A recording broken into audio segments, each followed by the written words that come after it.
All right, we are so excited to tell you about this partnership. WBIR is teaming up with the Tennessee Archive of Moving Image and Sound to bring you a digital video archive of East Tennessee's Black history. WBIR reporter Olivia Daig takes a closer look at the process and how it works behind the scenes.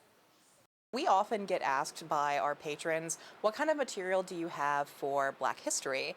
And honestly, the answer was a little disappointing. The Tennessee Archive of Moving Image and Sound is home to an archive of countless hours of audio and video from Knoxville's past. Much of what we have are home movies. And home movies ended up being a technology that was often very expensive. Most of our collection represents a very white, middle class way of living in Knoxville. And that doesn't tell the whole story of Knoxville. Recognizing the need for Knoxville's Black history to be shared, Janine Winfrey was inspired by an idea. I decided that if we want to make Black history available to the public, especially audiovisual Black history, we've got to make a real effort to get this material not just cataloged for our own personal use, but cataloged for research use and public use. So as we revisited the material in our archives, it became clear that most of what represents Black history in Knoxville is going to be the news collection.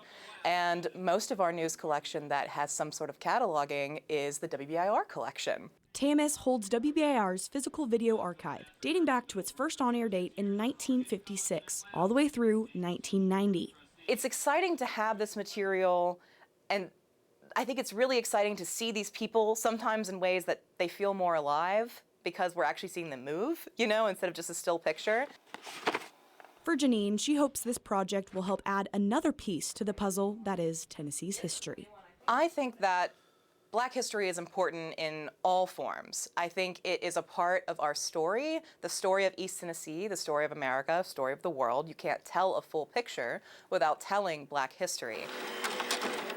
In order to tell a more rounder picture of what was going on in East Tennessee and beyond, we have to seek out the material that tells that other viewpoint.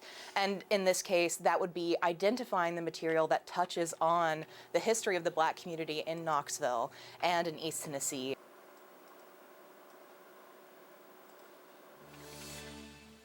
And at the beginning of every month, WBIR is uploading a year's worth of stories that are relevant to East Tennessee's Black history and culture to our YouTube channel. And so far, we have already uploaded 250 videos to that playlist. So make sure you go ahead and go online, check it out.